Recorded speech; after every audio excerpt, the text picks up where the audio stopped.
podcast by Bonsai Creative that helps creatives in film get where they're going faster by sharing the advice, knowledge, and insights of professional creatives across the film industry. I'm your host, Chris Barkley.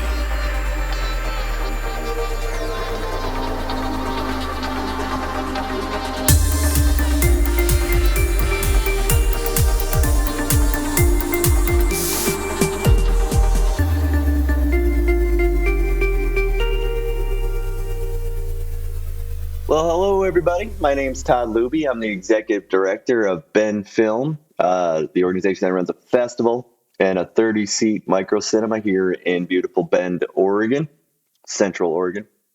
And what you might know me for is, I've been at this job for about 8 years, building this festival up to now an Academy qualifying festival, one of the 25 coolest festivals in the world.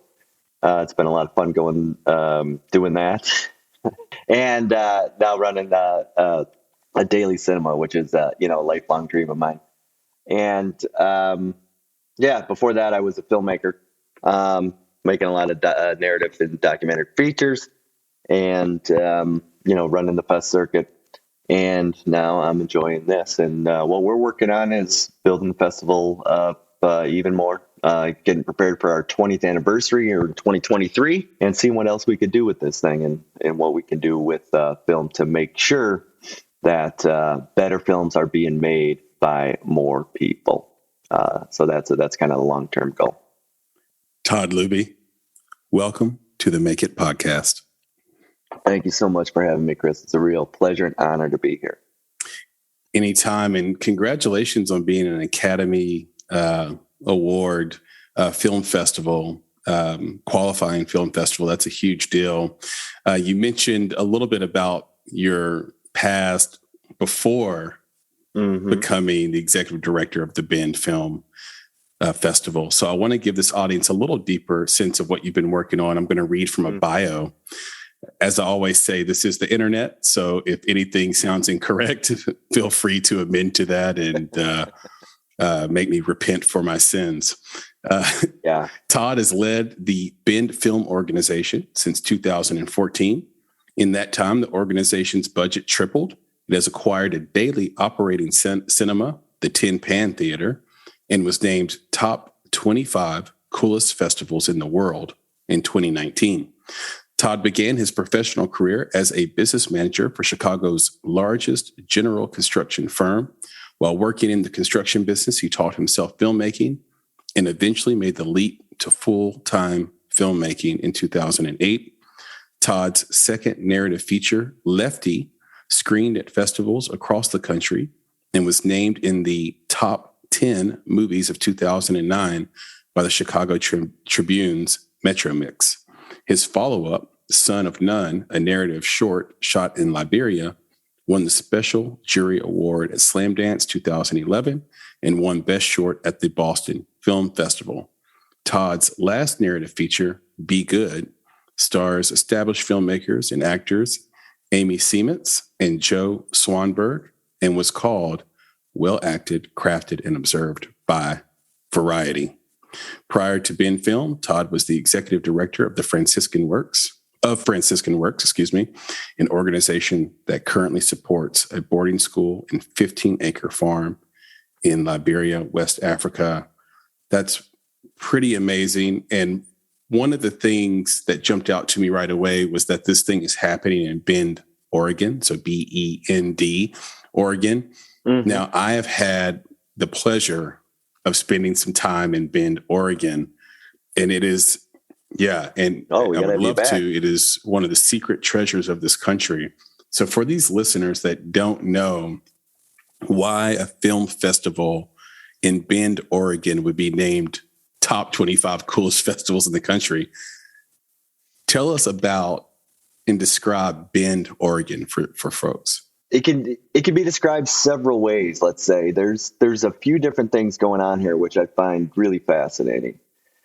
So let's say when I was in Chicago, hearing about Bend, all I would know is that, as a city kid is, that there's mountains, there's skiing, there's mountain biking. and it's beautiful country. That's kind of all I knew, never having been here. And that's kind of the reputation that I think it has, say, out east. The most interesting thing about, this town, I think, is that it's big. There's relatively, there's about 100,000 people that live, in and around Bend. So yes, you do have that, you do have a mountain that's 25 minutes away. You do have, 3,000 miles of bike trails out there, that stuff. But what you also have is a city. You have a town of 100,000 people, and people that are, for the most part, moving here because, it's a destination. Like, this is some place that people want to relocate to and engage in. And, what you find is that, like, a lot of people come out, for maybe a smaller town experience and for that proximity to the outdoors and, all the beautiful natural things that happen. And then what you see is that, a lot of people come from cities, and they do miss the big cultural scenes that happen in cities, right? So what you find here is a kind of a perfect mix of culture and escape, let's say, escape to the outdoors. So it is beautiful. Like, if you're up high out east looking west, you see, you could see these 7 beautiful snow-capped peaks and just miles of trees, of fir trees. But as you get into the downtown and the city and, new neighborhoods that are popping up in more industrial districts, then you get into kind of the crazy culture that's going on. And I think that's what's really unique about this place as far as mountain towns go.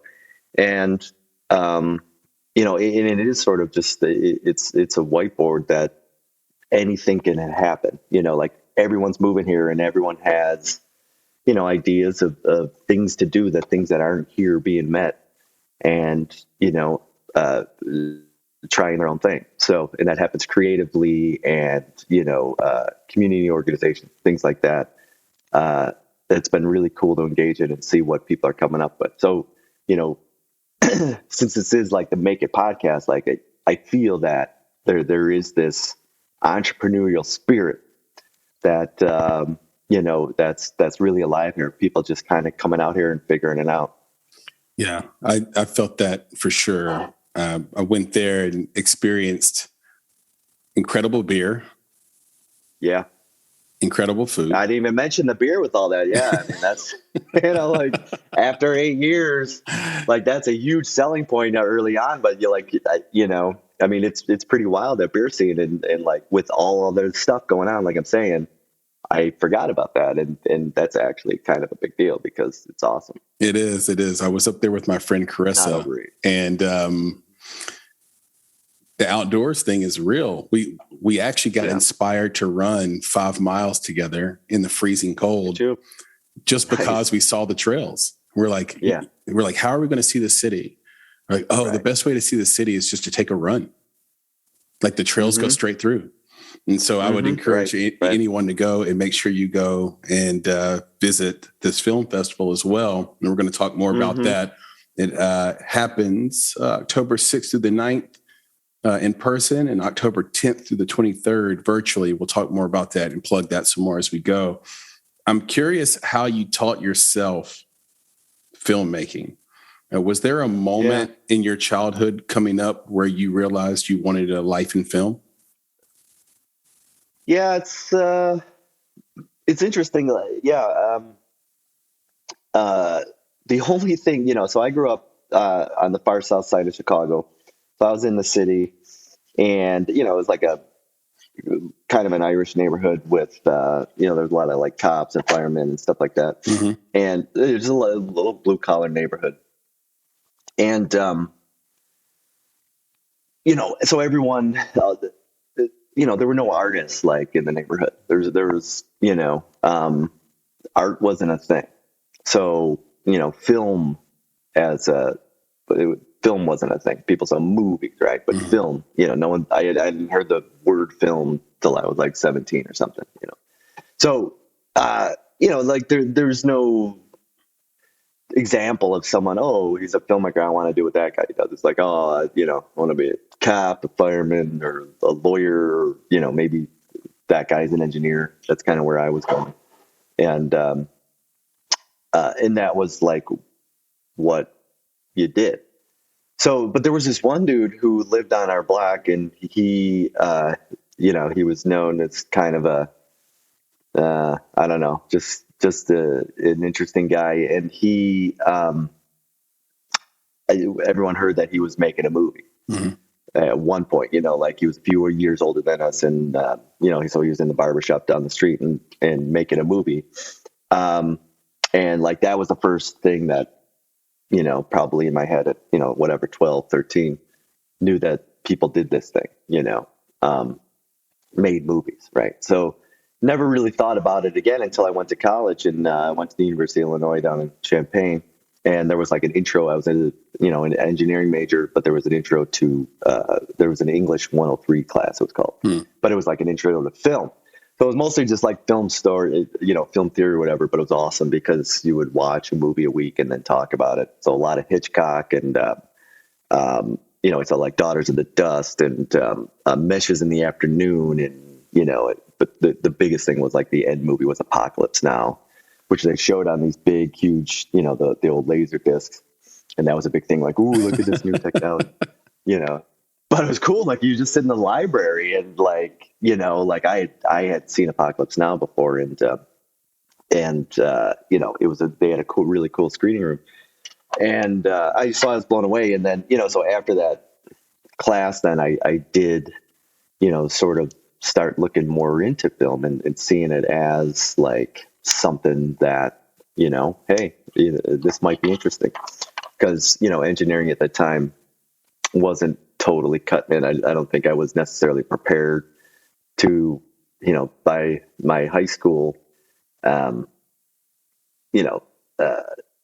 like excel in engineering, just because our like computer program was just so, ancient. Right. And it was so robust then in school. So you're like, whoa. So anyway, so I got really interested, but, I still kept with sort of engineering, and I went to, on to get a master's degree in environmental engineering. And, but I always had this thing in the back of my head, and in fact, like when I was graduating from undergrad, I got a part in One Flew Over the Cuckoo's Nest. Nice. And the experience was awesome. Like it was really, eye-opening, and, it furthered my interest in the arts, never having experience, never done a high school play or anything like that. And,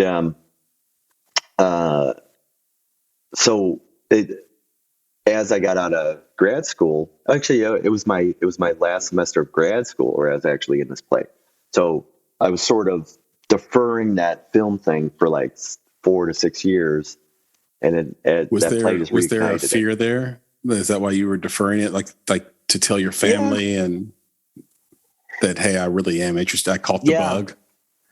Yeah, I think that was a big part, like again, coming from that blue collar background, no one knowing any artists that like have made it. It's like, well, you got, why you got this engineering degree. Why would you ever do anything different? Why would you not like make good money? Cause parents saying like, well, we didn't really have these opportunities. So, don't flush down the toilet. Right. So, that's sort of the mentality, and it's, it makes sense, right? Like, yeah, it wasn't super easy growing up, with, nothing was hard necessarily, but, it's like there was always times, I think, where, during my upbringing where my parents were worried, they worked really hard to put us through Catholic school and stuff, because the public schools weren't really good. Mm-hmm. And so a lot of times there were, real tentative moments. And I could see, so I understand that mentality. And it's almost like you had to come out as an artist. But that's exactly totally what it was. And, you know, to everyone's credit in my family is like, you know, when I was in that play, like they did make the road trip down to Champaign to see the play. And we're pretty like, whoa, okay. Dang, I thought you were, you know, we always knew you were weird, but, you know, we actually see something. However, do it on the side. Right. Mm-hmm. So then I moved to Chicago after graduating and got involved in Improv Olympic.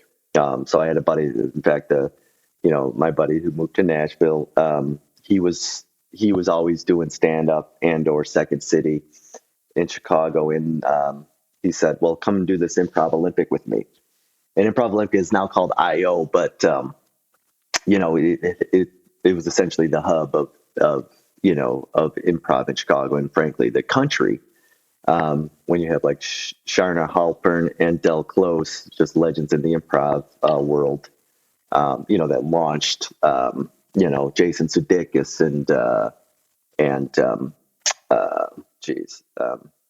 so did they do kids? Did they do Kids in the Hall as well? No, Kids in the Hall was, they were Canadian, but I think Kids in the Hall did come from, like, say, Second City, Toronto, perhaps, I thought they came from, one of the popular improv houses. Yeah. Yeah, so one of those kind of offshoots, like, and there's, even, like, say, Will Ferrell kind of comes from some offshoot of Improv Olympic. And I forget that, so they went out LA, like Improv Olympic, some guys, and went out to LA and started whatever the troupe that Farrell was a part of. And then in New York, I think it was called like Upright Citizens Brigade. Yeah. Maybe like Amy Poehler or something that came from there. And, anyway, so it all started in Chicago and so this was a great hub. So like I would go there because students could see free shows. Mm-hmm. So I lived on the north side of Chicago at that point. And I would just go and just sit in the theater and watch these people and was just blown away. Like like that was in the early 2000s. So you do see people like, Jack McBrayer, who, I haven't really watched 30 Rock. I apologize. But, the show was founded by, so I know for some reason, I'm embarrassed, but, her name's totally escaping me. It's still early in the morning. I'm only 3/4. Tina Fey, my God.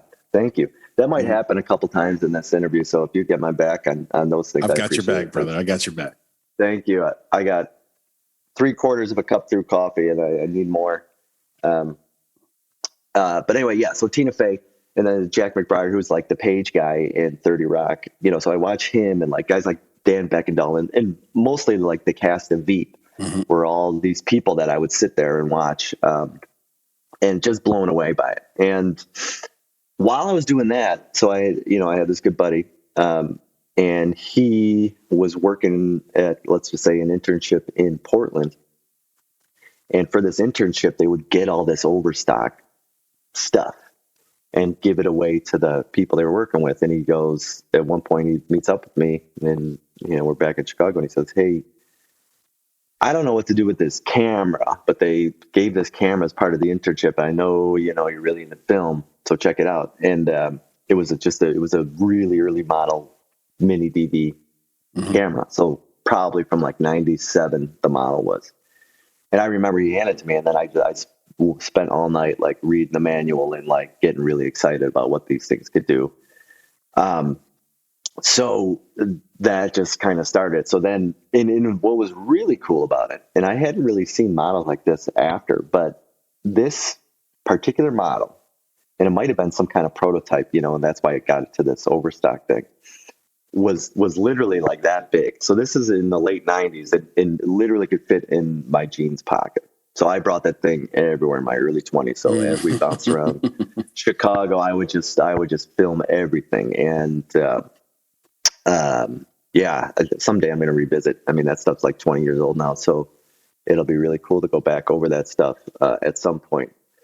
But so I would just film stuff, and then I would, I didn't splurge yet on a computer, but I would literally line up 2 VCRs and run the mini DV through one VCR, and re-record. What was that on a VHS tape? And then I would take that VHS tape, was kind of the rough cut. So I'd, record and pause, and at the right moment playing it on the mini DV, hit, record, and then that would be my first track. And then I'd loop it through again and through it, and then I found this little mixer at some garage sale, and I would then mix in music or do VO or something.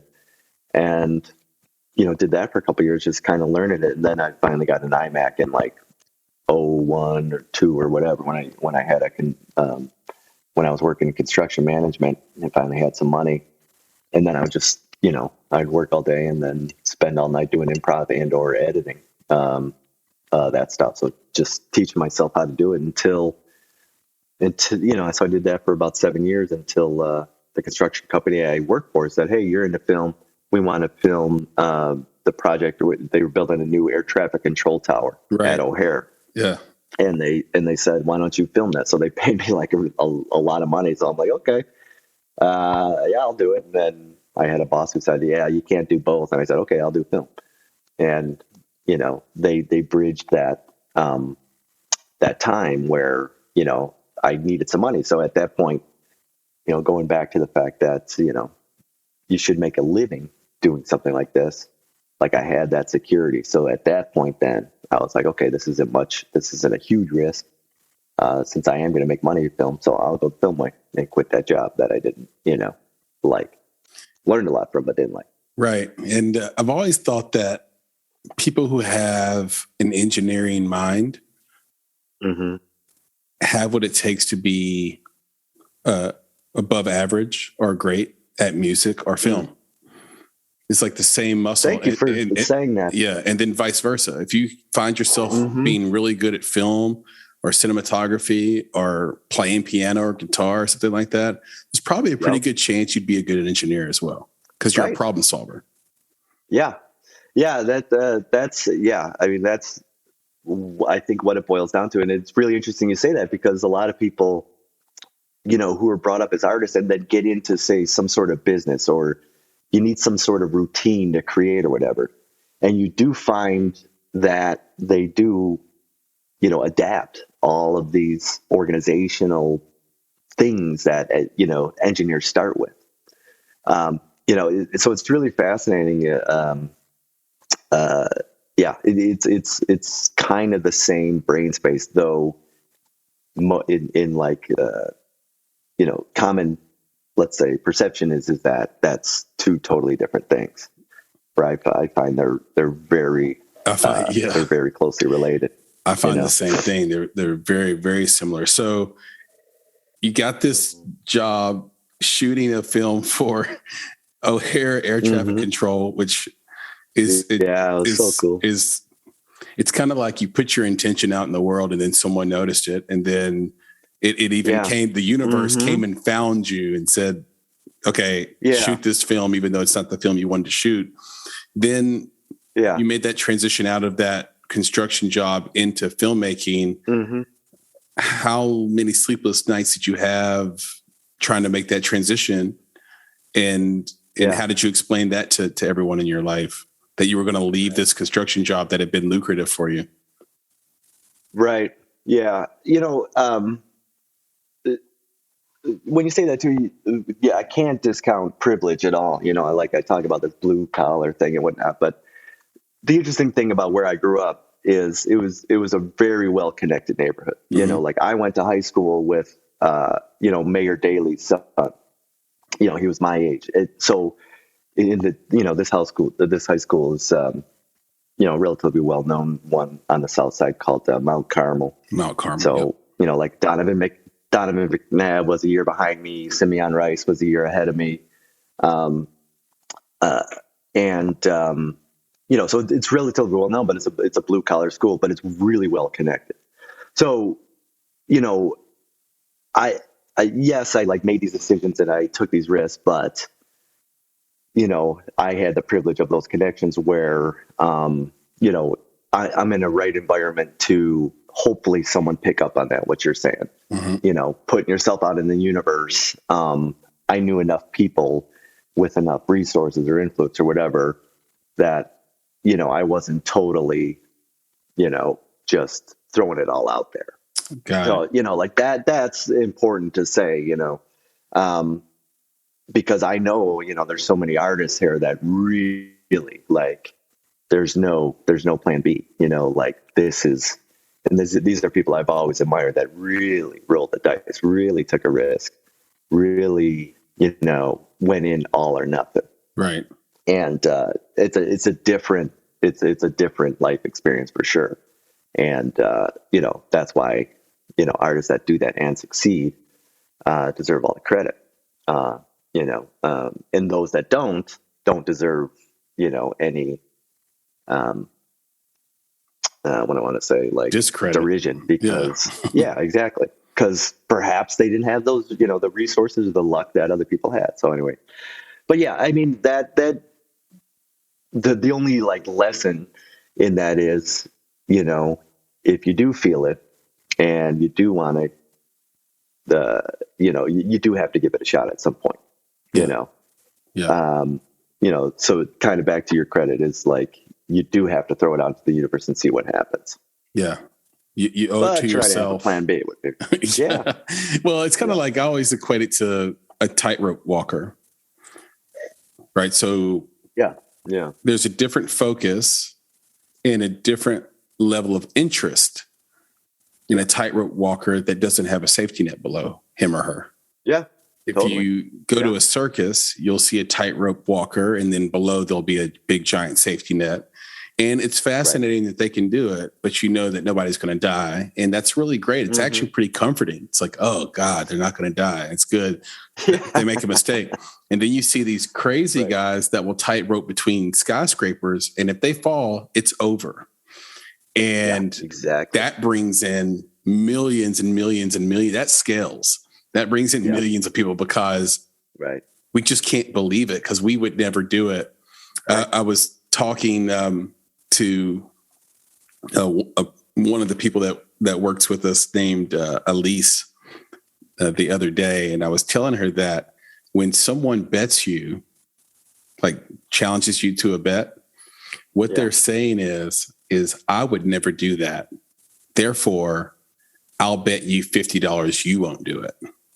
Because I would never do it. So therefore, I think it's a safe bet that you would. And I said, anytime someone does that, pop up, do the thing they're afraid of, and take your money and walk away.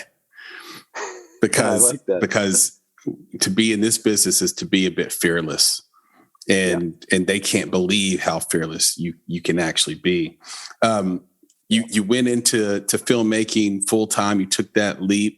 Yeah. Maybe you had a small safety net, but I love the way you did it. And you went in and shot a feature right away. What was your experience shooting Lefty, wearing so many hats? I assume you wore at least 5 hats shooting this. Well, I don't talk about it much, but what preceded Lefty was this movie, The Sight, that I tried to make. And I would, like while I was doing the construction and teaching myself filmmaking, going back to the engineering question is, this movie Primer came out in 2004, and that's by Shane Carruth.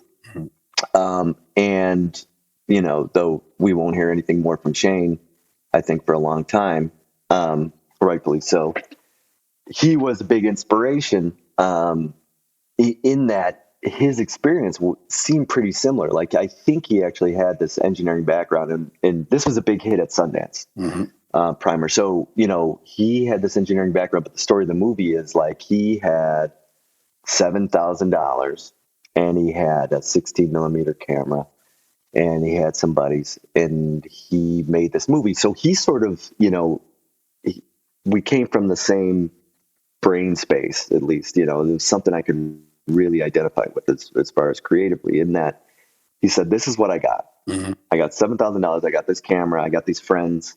How am I going to make a movie? And then everything kind of backs into that. He backs into the story and how it's going to be, and it's a sci-fi movie. When you hear sci-fi, you think big budgets and that, but yep. He did this thing for whatever, $7,000 on film, no less. And, like the story is that he, like the tales at the end of filming, like he literally had, things that didn't make it in the cut were like 100 frames of film, something crazy. Like he had it so planned out that he was able to do it. And then it won Sundance. And then, it's one of the bigger stories of, indie filmmaking that happened in the 21st century. So with that, so I did the same thing, so I was at this construction job. I'm like, well, what's really interesting? I'm like, I've never seen, a movie about what happens on a construction site. And especially because, at that point I was working on the south side of Chicago, building mixed income housing. And it's just actually, I was at the University of Chicago at that point, and it was fascinating. So that was in Hyde Park, which is this, oasis around, I went to high school really close to Hyde Park and Mount Carmel, but there's neighborhoods around there where there's high unemployment. Mm-hmm. So all of a sudden, this construction job, and there's a lot of construction going on at U of C because they have this huge endowment. And all of a sudden, all these people are coming in from God knows where, and they're working. And then people in the neighborhood are going, well, what's up? We live right here. There's obviously jobs here, like why can't we get jobs? So it was a really fascinating dynamic of how like everything, just kind of is how cities work in all these different and sometimes opposing interests come into play there on this like square block construction site, and like the whole idea was, that it was sort of like a movie in that you have an architect who essentially writes a script, and we were a general contractor, and we were sort of the director of the project. And then you have your producers who are the people that own, like UFC, and the people that they hired, are the producers or the EPs of this film. And you have all these construction workers who are the actors putting this building together, and the building obviously being the film at the end. And, in all these different dynamics, and these artistic and these commercial and these socioeconomic and these racial and all this stuff was happening on this one block. And everyone's under, it's a pressure cooker because, you're always behind schedule, you're always under budget and all this stuff. And so, I just came up with this idea of, how to, like that this has never been done before, and how to do this without any money. So my thing was like, I'm going to make this feature for $5,000 on digital, and shoot it and set it in a construction trailer. So all these forces over the course of one day converge on this construction trailer on this, person. So, though I love, like, I think the story's awesome and the idea is awesome. Like I had no idea what the hell I was doing as a filmmaker, and it shows. But like I like, okay, I did it. I made this thing for $5,000, and and I wound up like editing it for a year until I was like, yeah, this isn't very good. But like, so that whole process, so teaching myself like how to shoot something and how to, I was already editing, and I edited a lot of stuff, so I knew how to edit, but like crafting a story and, like, yeah, this thing should have been 90 minutes. And then, my edit was like, this is 70 because those 20 minutes are garbage. So like how to craft a story in the editing room. So all that stuff was like that self-taught, that self-teaching, like I was saying. And then, kind of had the same, so that was in like one fest. And I realized, why it was only in one festival, this one that started up, but it was like that one fest. And this is something that I always remember, to this day, and why I think I gravitated to the festival world is that, that one fest kept me going. I don't think I would have still pursued this if I had spent, probably at that time, the 5,000 ekes up to like 7 or 8 when you do fest submissions and all this other stuff, maybe buying new computers or whatever. So, $5 to $7 grand, 2 years of time essentially, and then nothing comes of it, Right. Tons of knowledge, right? Yeah. But nothing comes of it. Like at that point, it's like, okay, well, you gave it a shot, go back to a regular job. But that one fest is like, oh, okay, well, someone liked it. All right, maybe I'll keep going, It's amazing. It's amazing. And so like that, I've always carried that with me because, like my admiration for the one festival director that led me in, this guy, Richard Shino in Mason, Iowa, who ran like the Iowa Independent Film Fest. And I'll never forget that because, and that's sort of the opportunities that I look for here in this job at BendFilm, knowing that, that's our job here is to give people that inspiration to keep going. Yeah, absolutely. I find it fascinating that so many people, and please take this the right way, that the place where dreams live and die is, on the precipice of acceptance. Yeah. Right. It's like this idea that I wouldn't be talking to you today if a festival director in Iowa didn't accept your film blows my mind. Yeah, it's pretty wild. That one thing, and it is. It's like, and that's another thing I was talking about, like these artists that like I didn't put 10,000 hours into the making of this movie or to my film career, or whatever. Right. But there's so many people that do 10, 20, whatever, and that's just nuts to me to spend that much time. So we're talking, probably 10,000 hours, 2 or 3 films that don't do anything and they're still going. I'm like, I love that tenacity of a lot of artists, because you do like there's no way. There are people that do it. I love it.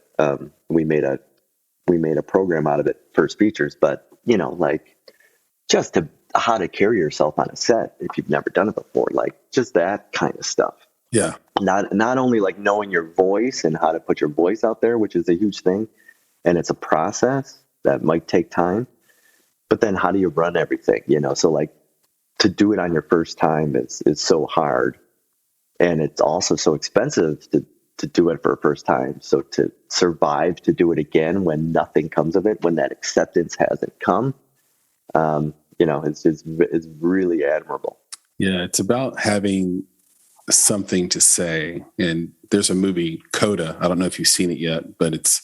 No, man, I can't say I want to see Coda so bad. It's got nominated for a few Academy Awards. It's really great. I was an emotional wreck at the end, full disclosure. Yeah, but I know.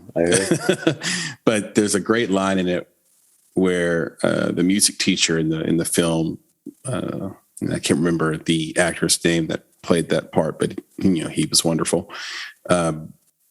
He says, there's a lot of pretty voices that don't have anything to say.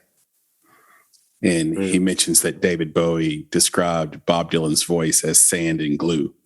But the difference was Bob Dylan had something to say. It didn't matter that his voice sounded like sand and glue. So if you're a filmmaker, have something to say. Speaking of which, I want to dig into Bend film a little bit. I mentioned earlier that this is going to take place this year, October 6th through 9th in person. So a 3-day in-person festival followed by a 13-day virtual festival. So what is your strategy? That's really unique. What is your strategy there? Yeah. A lot of festivals are doing some version of a hybrid or bigger, or just going virtual or just going in person. And what I found here is that in person, as far as a festival, is just, is the way to go. I mean, it's a totally different and all encompassing experience, Mm-hmm. I mean, I love going to film fest. And we have so many fans that just love going to fest. I mean, there's nothing like being in a theater, seeing something for the first time. That's amazing. And, often independent films are really personal, so there's a lot of stuff going on in a theater where people are, really getting into, say, this director's, life. And because these things are so personal, and naturalistic, that people are also like examining their own lives. This person's experience, how does this relate to me? All this stuff is going on in the theater, and then for the most part, the filmmaker then comes on stage, and so there's this real, quick intimacy that develops with an in-person festival, and that's why I love this world. So that will never be replaced. And, as much as people, say go online, and as much great content is out there online, that type of experience will never go away. It may be smaller, most likely will be, some people might just drop out, but what we're finding is, especially with the platforms that are now available, because we use this system, Inventive. Mm-hmm. We were the second festival to use them for ticketing back in 2016, and they've since grown to do ticketing for all these festivals. And then as soon as the pandemic hit, in 2 weeks, they invented basically a virtual festival platform. Because it's engineered by this wonderkind who's actually from Memphis, if you didn't know. I did not know that. Yeah, that's good info. Theo Path is now, I think he was at Stanford, but I don't think he has time for Stanford because he's doing so much crazy stuff. Like, he invented the top, virtual festival platform in 2 weeks, the best festival ticketing platform, and now it's doing all kinds of crazy stuff with Google and whatnot. So, it's pretty amazing. So within the space of 2 weeks, when the pandemic hit, the best virtual platform was, invented, and we were already using it. So we started using it, and then, the big trick is distributors allowing new platforms, new streaming services to host their films on. And once they saw the theater shut down, there was nowhere to play their movies. So then they started working with us to show their stuff on our channels, so before they invented their own, before, let's say, whatever, HBO Max got bigger for independent theaters, Kino Lorber, an independent distributor, they invented their own online streaming system, and now everyone is doing it. But there was a period where festivals were the only people that could do it, and so all these people knew that we had, curated these audiences for this type of content. So they knew, well, if movies aren't in theaters and trailers aren't on social media, no one's going to know what to see of our movies because they don't put any money into advertising, right? Kind of like the big studios do. So we are sort of their advertisers. People come to us and say, "What's good?" And then when we say, "Well, go to our theater and check this movie out," and they go, "Okay, yeah, because you guys, film, you never let us down, so we're going to go see that movie." Yeah. So we started then hosting the best independent foreign films available, which those other streaming services weren't yet doing. So people were blowing through their Netflix queues and their Prime stuff, and right. they're like, "There's nothing else to watch." And then we come along and say, "Well, here's this new independent film that you would be seeing at the Tin Pan Theater, but now you can see it online." So it's actually it's so much easier to host events online and things like that, just because you don't have to have so many people and moving parts and pieces. So we just, because the system was so easy to use, we just kept using the virtual element And when we first did an online festival in 2020, we got people from 40 countries and 45 states. And, so it was like, well, people know about us. We've always had people traveling in for the festival from, up to 30 states and stuff. About 25% of our audience was always travel. So, there's people that knew about us all over the country. And then, so the virtual fest was a way to, continue, engaging with that audience that couldn't make it again to another festival, even though they, maybe it's not COVID that's stopping them, but whatever else, they'll come when they can. And if they can't, all right, well, I'll just check it out on virtual because they do some cool stuff. So that's what I think we'll do for as long as it makes sense. As long as people are tuning in, we'll continue in this hybrid mode, because you got to have the in-person stuff because there's nothing like it. Right. And then you have the virtual for people who can't afford to come or wouldn't otherwise wouldn't be able to make it. Right. I think virtual also scales, which is super important. What is the 72-hour filmmaker scramble? Yeah, and what is your role in the scramble? Yeah, so we've been working with this great organization, Scale House.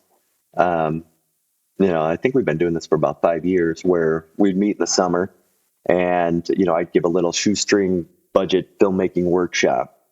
So just kind of using my philosophy of filmmaking in that, you go with the constraints first. Mm-hmm. I think this is what I was talking about before. Is well, what do you have? You say, well, you got to get this done in 3 days. You have no money, and you have a camera, and you have this team of 3 people.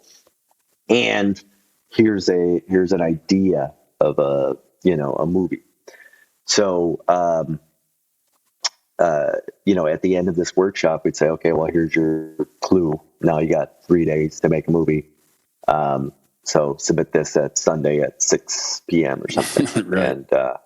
And then we'd have this, awesome outdoor screening, during the summer to, and then do the whole festival treatment of Q&A to every team. So that was a lot of fun.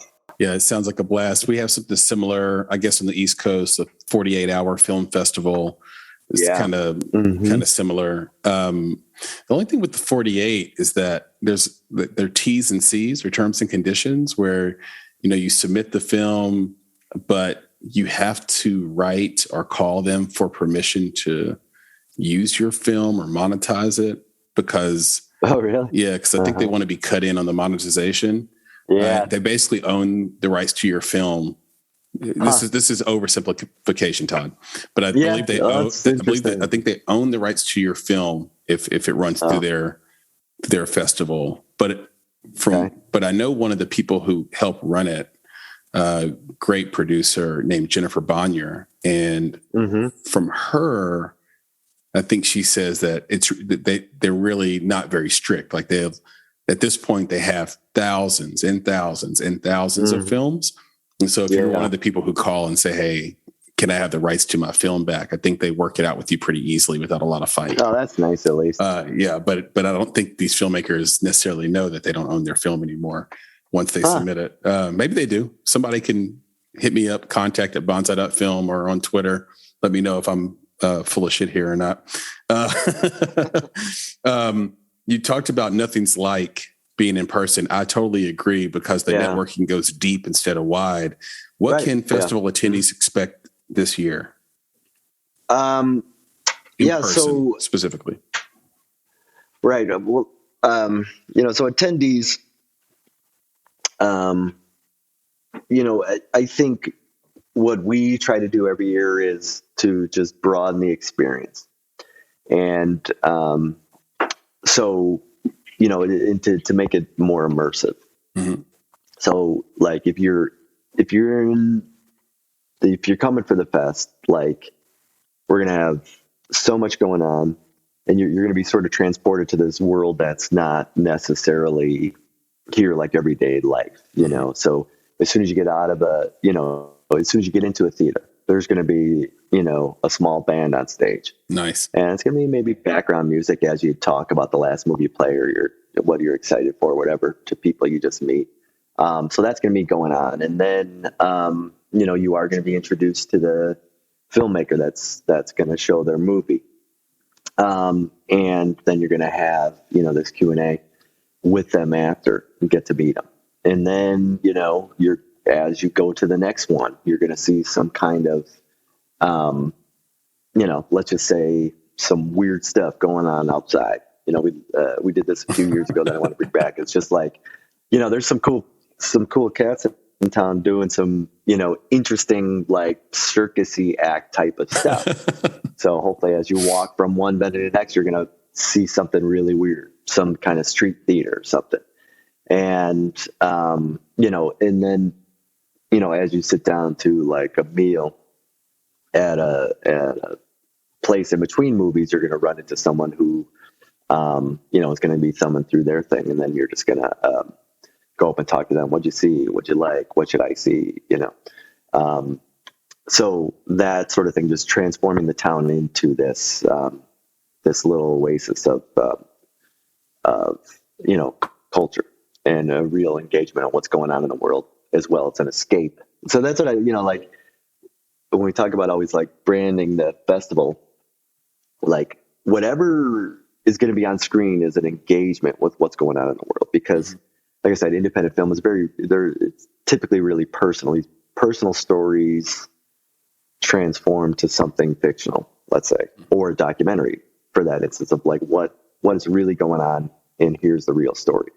And it's real immediate, way more immediate than a studio can get something on the screen. Studios lag a couple years at least. Yep. So this thing happened 2 years ago. This was the mood. And now 2 years ago, we're going to have a movie about it.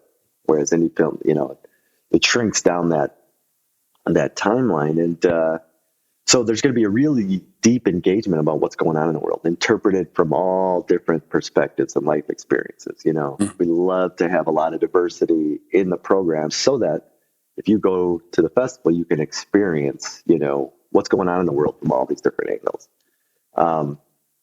Whether it's men, women, racially, country of origin, that sort of thing, like that's the type of experience we want to create.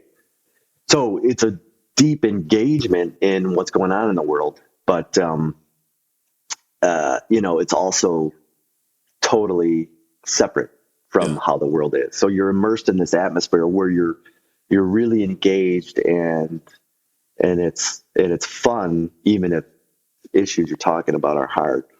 And at this, it's different in that you're engaging with everything that's going on versus when you're out of a festival world and you're going about your daily life, like all this stuff's going on and you're doing your best not to really, engage with it in your head because you go nuts, thinking about all the crazy stuff going on out there. Mm-hmm. So you're sort of like, trying to escape it, but it's always kind of there and it's building, you never really address it. Or here's you address it and you're, and it has this cathartic, result. There was a juror a couple years ago, Brandon Harris, who now runs his own production company. He used to work for Amazon, and he's great. And Brandon was, he got on stage to introduce an award, and he goes, man, it's great to be in Ben. This is awesome. And he's like, I'm here, and while I'm here, I kind of forgetting about how shitty the world outside is. Oh, I love that. And he put it in good perspective. Like, yes, it's like it's Bend and it's different than it's slower and more spread out and prettier than a lot of cities and stuff. But it's also that experience of being in that sort of bubble. And a great musician, Jeff Tweedy, once said, I think early on, where was it? Maybe it was in, I don't know, maybe a women's march protest, but he said, you should come into our bubble, because our bubble has people of all walks of life. And, like, it's not a bubble where any, point of view, it's a bubble where all point of views are welcome, so it kind of subverts that idea of bubble, whereas bubble is very, homogeneous. Yeah. Where that, the bubble I'm talking about is this bubble where everything is welcome and all experiences are represented, hopefully, Yeah, for sure. And what a great endorsement of what the Bend Film Festival is by Brandon Harris. I want to hit you, Todd, with some rapid fire questions. Okay. If that's okay with you. I think I got through my coffee, so hopefully I can rapidly answer them.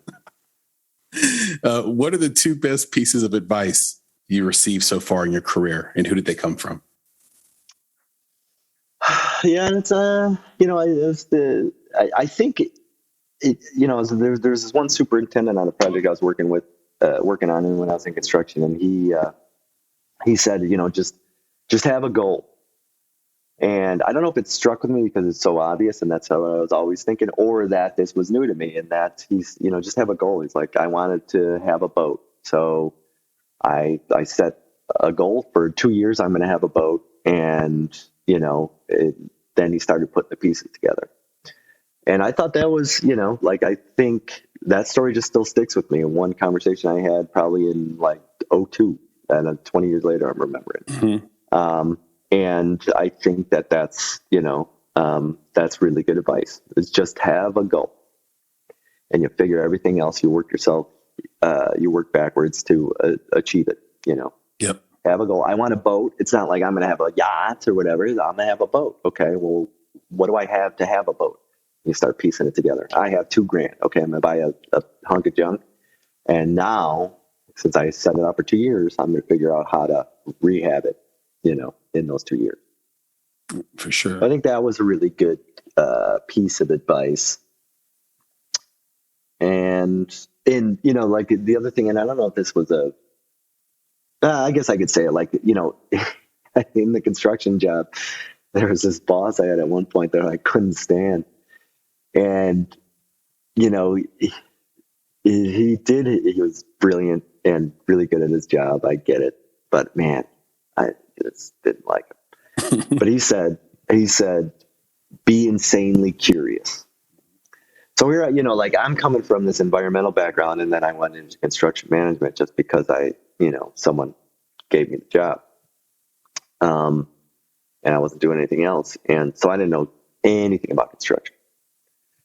And, and they didn't care. They just wanted people with an engineering mindset. So, this was part of the training, and it said, be insanely curious, ask questions, see what you're capable of, and that's something that that stuck with me too, is, I think where I applied it most is be insanely curious about what you're capable of.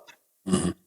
And, I think I see that sort of advice applied in many ways. Being out here, I watch a lot of, outdoor adventure films and things like that.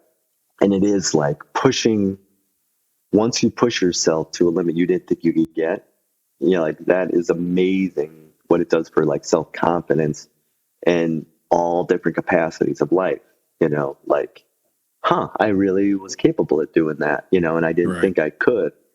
And then you just keep setting those goals higher and higher. But what can you do? Take it as far as you can go, and you'd be surprised at what you're capable of. Yeah.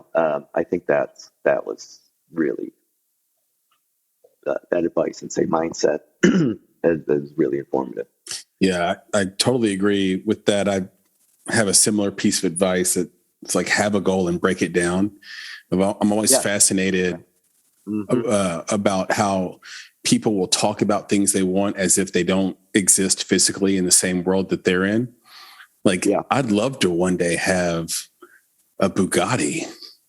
Well, first of all, maybe a vapid desire, but okay, you want a Bugatti. You got to define a Bugatti for me. Right. Well, What's a Bugatti? That's a really expensive car, right? So, okay. Yeah. So it's like, okay, it's all good. And it's like, well, you talk about a Bugatti, like men and women didn't make it, like it physically doesn't exist. So how much does it cost? Okay. It costs that. Okay. Well, how much will that cost you per year? And if you wanted to really start today, like if you really wanted a Bugatti, what's the amount of money you would need to save or earn per day for X amount of time to go buy it? And that's all you have to do. It's that whole reverse engineering thing and really breaking the goal down. With those two pieces of good advice you got, if you had to give filmmakers one piece of advice based on your experience running this festival, what would that advice be? Yeah, if you're a filmmaker or you're aspiring filmmaker, for me,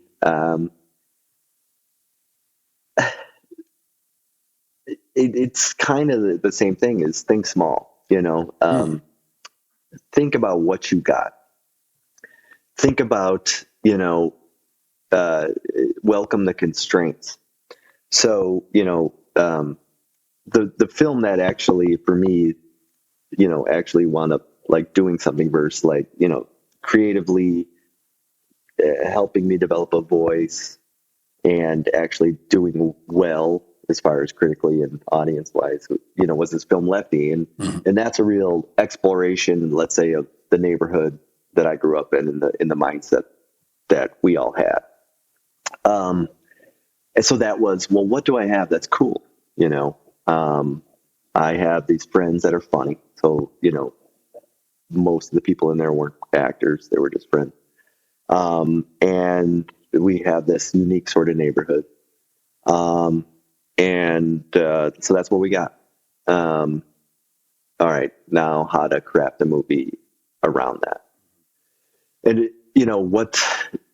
so at the festival, we developed this program called First Features. And this is something I'm fascinated by is, there's directors that come out and make these just mind-blowing first features. Let's say, Darren Aronofsky, makes Pie. So, right. So like, maybe he made that for $20,000. And what he said, I'm in New York, maybe he had this, like engineering mindset of the whole Fibonacci secrets in Pie or something. I've never seen a movie explore this kind of stuff. So he's, like he did, and then that goes to Sundance and, the rest is history. There's so many stories like that. And, what I love about it, and this came from, kind of both reading, Spike Lee he wrote this great book about making of Malcolm X, and John Sayles wrote this great book about the making of Madawan. And in it, they kind of talk about the trajectory of their careers, and each one, has this unique, this self-actualization, let's say, of what do I have and what's lacking out there, what's my world experience that I'm not seeing on the screen. And I think that's that's the best thing for any filmmaker is to really explore internally, what's going on.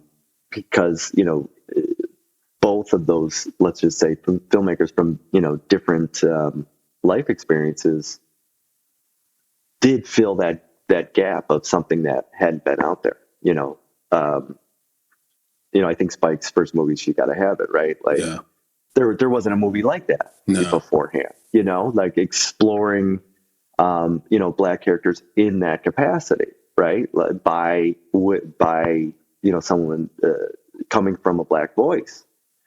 And, so then obviously the movie's awesome. And then he blows up. And where John Sayles is the same thing, is like, well, this is, like there's this big chill and, but this is kind of lacking as far as Hollywood, really exploring, in kind of the 60s in retrospect. And he comes out with this Secaucus 7. And, and then both filmmakers go on to be inspirations for legions of filmmakers that come after them. Yeah. But that's always the thing, is like, instead of thinking big and let your imagination go, well, think internally and think about your life experience and what you're not seeing out there, and make a movie about that. Yeah. I think about Harmony Korine making Kids. Right. And yeah, totally. Perfect timing with the zeitgeist. And, it's what all the film critics want to see, which is a feature film that plays like a documentary and that scares the hell out of you and all that stuff, and scares the heck out of society. And, yes. Yeah. So take what is happening in your world that you're not seeing out there in the arts world and make it. And I would say that, that's story wise as well as aesthetically, Yeah. Cause that's one great thing that spiked it too, is, just the different, the vignettes and all this stuff that he was doing, that, he kind of took the art form itself and made a lot of changes, I'm not seeing this in the art form, as well as the story, as well as the characters, as well as the void. Yeah. And that's why so breaking down like that first feature, like I do, that's why that movie made it, because it really did introduce something that hadn't been out there. Yeah. A lot of innovation comes from this concept of integrative thinking, where you take two ideas that are established and then combine them. Right. So instead of copying and going like one to N and copying what already works, you're able to combine two new things and then grind. So you go from N to one instead, which is super, super interesting. Which creatives do you most admire, Todd, and want to emulate? And what do they do from a technical or skill standpoint that makes their work stand apart? Wow. I hadn't really thought of this in a long time, to be honest with you. But, going back to Sales, like, he's a guy also that, had that sort of Shane Carruth mindset that I appreciated, in that, he was always bootstrapping his movies, like he would make a bunch of money, write scripts, and then, roll the dice on, use all that money to do his own stuff that had more, socially impactful themes, and he would make movies, essentially that mattered, with the money that he would make for like making a writing a Van Damme script, this popcorn stuff, and then he would use that money to do some good. And then that's what, like I was never really successful at doing it, but at least in the narrative realm. But something with some kind of social, I don't want to say message, but theme, at least, some exploration of something that is socially relevant. So he's one for sure. And then as far as like aesthetically, the only the other person that comes to mind is Steve McQueen. And I got to be honest, like I haven't seen his most recent work, but I was just so blown away by Hunger that it's something that'll stick with me forever. And it's just as far as his just the efficiency of his storytelling and his images is something that'll stick with me forever. And he's one too who I think really focuses on that life experience. About people that had been, say, marginalized or whatever, whether it's the people from the south of Ireland or the Black experience in Britain.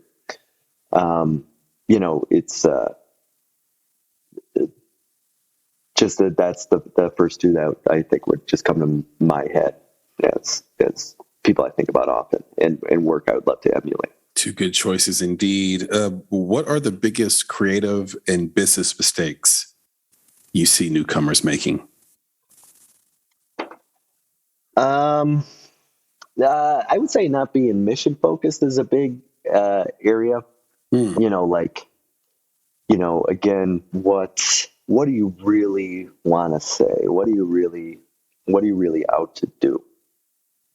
always keeping that in the forefront of any decision you have to make. Right. And this was I think it was like Coppola. I was reading something, and he was talking about making like the conversation. I said, well, what's a director's job? And he goes, well, you got to have this guide star so he goes, the conversation to me was all about secrecy. Mm-hmm. So whenever any department would come with me with a question, I would answer it. Well, what is this thing about, how does this relate to secrecy? So he's like, so they're doing the Hackman's wardrobe. They held up like a regular trench coat and a clear one, And it's just such a weird wardrobe choice. He's like, this dude's wearing those cheap raincoats the whole movie. But he's like, that's what the wardrobe did. And he said, boom, immediately I picked the clear one because he says that says something more about secrecy to me. Of this, I don't know, juxtaposition of being covered yet exposed. Yeah. And I was like, okay, well, shit, and that does make the movie more interesting, right? So his mission, the theme, secrecy, guided everything, So it does help in that quick decision making of the things that you got to do. And I would say the other thing is not considering the how when you're considering a question. So a theme in this discussion has always been that reverse engineering.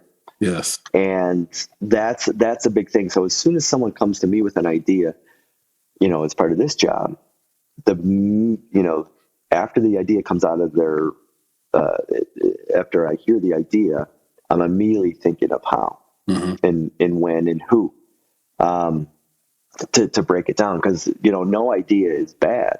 It's just what's possible given everything else that's going on. Yeah.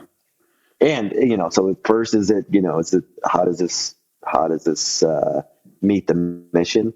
And second, and how is it done given what we have? Yeah. I love that. And I promised this audience we would talk about this at some point in the conversation. And I think it's been such a big part of your life and your mission. Speaking of being mission focused, I just wanted you to say a few words about it because I've done this kind of work as well or something similar. And meant a lot to me to read about it as I spent the week in the world of Todd Looby. You've done a lot of mission work in Liberia, West Africa, Honduras, Central America. What is that experience or how has that experience impacted you as a person as well as your film work? Definitely both have been intertwined. I would say everyone's gotta go to the developing world. It's one of the most eye-opening things that you could possibly do. When we talked about that safety net before and privilege, this is the lesson that you learn most is for the vast majority of people in the world, there's absolutely no safety net. Watching, people, Honduras is the poorest country in the Western Hemisphere. Yep. It's always between Honduras and Bolivia. But, there's a lot of single women with, 2 to 3 kids. And they're making $1 a day and they got young kids. And it's like, how do you do that? And they do it. And more so is the faith that they have is amazing. In the faith and positivity is so mind blowing amidst such scarcity. That's the thing that I think every American needs to see. Is literally, there's no safety net. If they can't get the money, people don't eat, and that's an experience for a lot of Americans. Let's not, you got to be honest about that. But even in America, there is a shelter somewhere. There is some kind of lifeblood. As unattractive as it may be, or impossible even to take advantage of those things, as it often is. There's nothing in the developing world. There's no government agency. There's no nonprofit. There's no shelter. There's no food banks, things like that. Very, very, and if there are, you got to get there somehow. And for a lot of people that I've, seen both in going to Liberia and Honduras, that's a long walk, Mm-hmm. And, like you even hear the stories in Africa of like, well, we go, we walk 2 hours every day for water. And it's nuts, and the water might have a lot of worms in it and stuff, Yeah. So it's crazy to even think about. It's just water, water. Basic. Just, like, your basic yeah, need. it's so, it's like before I like went to Honduras, I did some Habitat for Humanity trips in Guatemala, in El Salvador.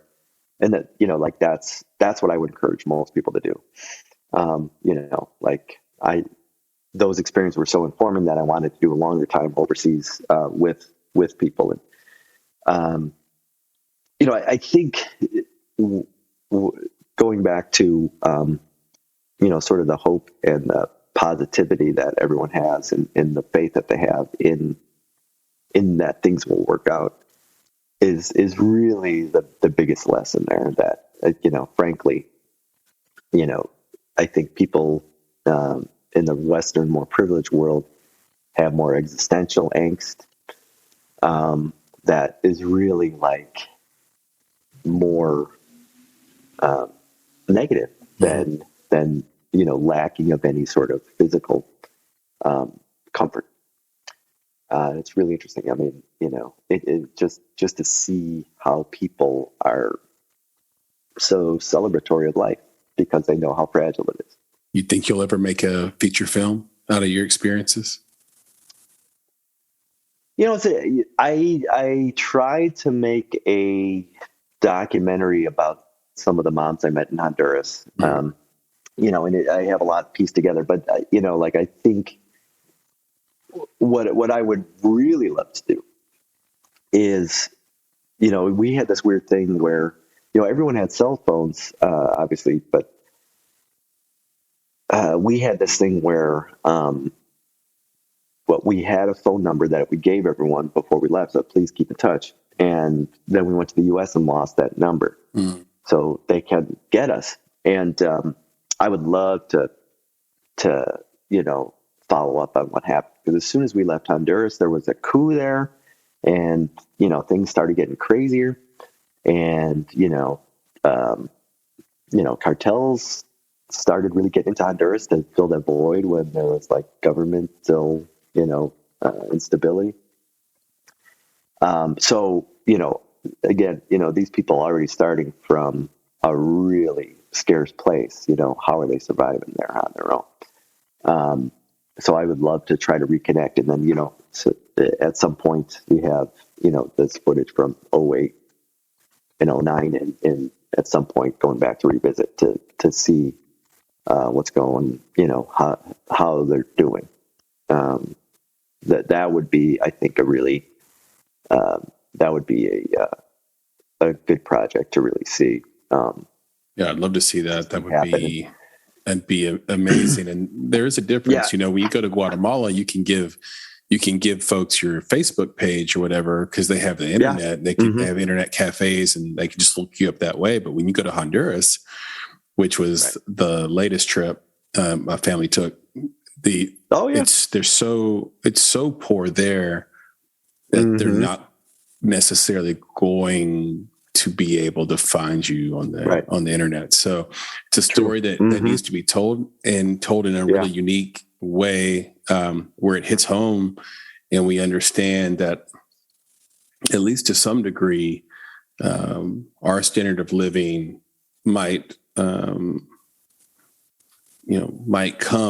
at the detriment of some poor people elsewhere. And that's totally another thing too, is like, the abundance here is definitely, it's not necessarily zero sum, but it's like standard of living over-resourced. It's yeah.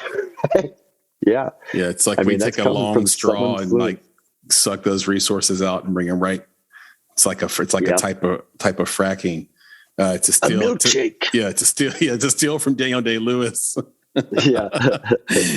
There Will Be Blood, which, by the way, I've always said is like the best one of the best entrepreneurial movies of all time.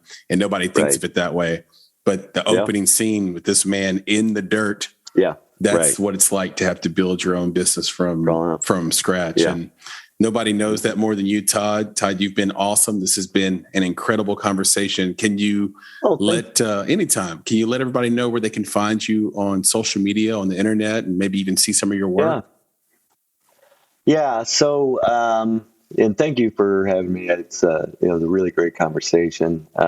Always a pleasure to kind of sit down and go over things. And I'm always got my head buried in the day-to-day. So it's really cathartic to sit back and talk about it at least a little bit. So I appreciate it. And hopefully I've said something that'll help someone at some point with something. Absolutely. I don't know.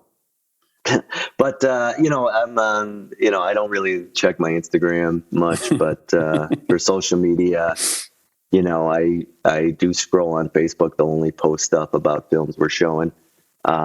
So, it's my name, Todd Looby, Bend, Oregon. My old film stuff, I haven't updated my website. So full disclosure, you're not going to see, it's the website that I built myself and taught myself how to do websites is still up, and it hasn't been updated in, 10 years, but it's, Obrigado Productions, and Obrigado is OBRIGADO Productions.com. So you can see, stuff about Lefty, and one of the, my first real narrative, and or Be Good, which was the last narrative I did, going on 8 years ago now, but still readily available and still getting some royalties from it, which is nice too. Yep. That's another thing, filmmakers, you never know what's going to happen. Get a movie out there, put it online, and you could get some checks every month, which is always nice. That's nice. So that, and then of course, for the festival, I'm just Todd.Looby, LOOBY at BendFilm.org, and submit your movies. We want to go over as many as we possibly can get to get the best of the bunch and put them up on screen. Submissions are open now? Yes, they'll be open till early June. Next deadline is April 11th, and the prices go up a little bit. And so, what's the website for BendFilm? BendFilm.org. BendFilm.org. And then give me that email address one more time for submissions. Or your email that you just gave, I believe. Yeah, my email, Todd, TODD .Looby, LOOBY at BendFilm.org. Beautiful, beautiful. We'll end on this. You mentioned Donovan McNabb going to school with you, being a year behind you. Yeah. What's your favorite Donovan McNabb story? Do you have one from school? He was such an interesting guy. I mean, everyone. I mean, he just kind of floated around. He had an aura. He's a character. He was always just so loose. And I just remember, some playoff games where he would, he would just be singing before the game, just so relaxed. And, that's kind of how he played. He could, he would just rise above everyone, and it was really cool. Cool to see, how far he got. And then, it was nice because I played DB, and it was always great to pick him off in practice, which probably only happened twice, but, at least you could say that. Absolutely, man. Todd, this has been amazing, and I appreciate you ending that on that note. And let's stay in touch. And I'd love to be out in Bend in October. Yeah, I would love to have you out here as well. Absolutely. So let's for sure be in touch. Yes, sir. We're going to make it happen. Take care of yourself. And until next time, man, stay safe and keep fighting the good fight. Thank you, Chris. You too. All right, man. Peace. You've been listening to the Make It Podcast. To find out more information about this week's topics, including links to relevant blog posts, projects, and indie creatives, please visit our website at www.bonsai.film. If you haven't already, you can join our podcast community on Apple Podcasts or the podcast app of your choice by searching for Make It Bonsai Creative, and the show will pop right up.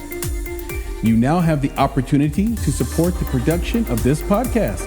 If you love Make It and are a true fan of what we're trying to accomplish in the indie film community, please visit www.bonsai.film and click Contribute. Contributions start at only $5 monthly. You can follow us on Instagram and Twitter at _Bonsai Creative and on Facebook by searching for Bonsai Creative. You can provide feedback to us via email at contact@bonsai.film, and you can follow me, Chris, on Twitter at Flaming Your Heart. That's FLAMEINURHEART. And of course, if you're looking to take a big step towards your filmmaking success, go to www.bonsai.film and click on Services to explore a variety of offerings from keynotes and panels to pitch readiness assessments and so much more. You have everything to gain. Until next time, be better, be creative, be engaged, and thank you for listening.